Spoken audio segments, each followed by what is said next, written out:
오늘의 큐티 말씀은 전도서 9장 11절부터 18절입니다. 제목, 때와 기회는 하나님께 달렸다. 먼저 앞뒤 문맥을 살펴보겠습니다. 전도자는 2절에서 의인과 악인도 깨끗한 자나 더러운 자도 모두 죽음 앞에서 동일한 존재임을 깨달았습니다. 그러나 4절에서는 그가 살아있는 것과 희망이 있음에 감사하면서 하나님이 주신 삶을 누리며 사는 것이 자신의 몫임을 깨달았습니다. 아무리 노력해도 모든 결과는 하나님께 있다는 것을 전도자는 다시 깨닫습니다.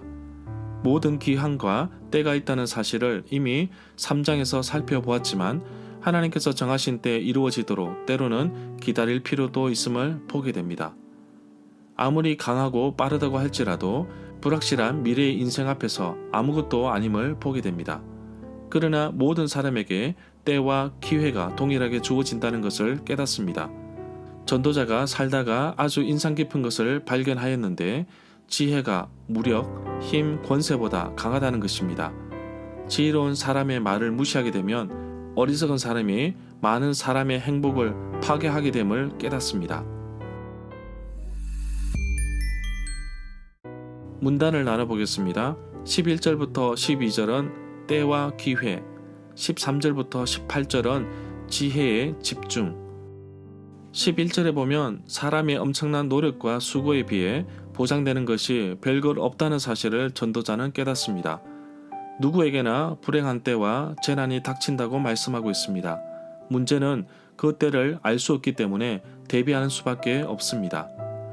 12절에 보면 잠언 29장 6절에서 악인이 범죄하는 것은 스스로 올무가 되게 하는 것이나 의인은 노래하며 기뻐한다고 하였습니다. 의인의 삶이나 악인의 삶이나 죽음 앞에서는 일반이지만 의인에게는 희망이 있고 삶의 보상과 몫이 있기에 감사하며 살아갈 수 있는 것입니다. 그러나 분명한 것은 의인이나 악인이나 닥쳐올 재앙의 날은 아무도 알 수 없다는 것입니다. 14절에 보면 흉벽은 성벽을 무너뜨리기 위해 설치한 공격용 탑을 의미한다고 봅니다. 15절에 보면 이 구절에서 그의 지혜로 그 성읍을 건진 그것이라 그러나 그 가난한 자를 기억하는 사람이 없었도다 라고 하였는데 또는 그가 그 성읍을 구원할 수 있었다 그러나 아무도 그를 생각하지 않았다는 의미로 이해할 수 있습니다.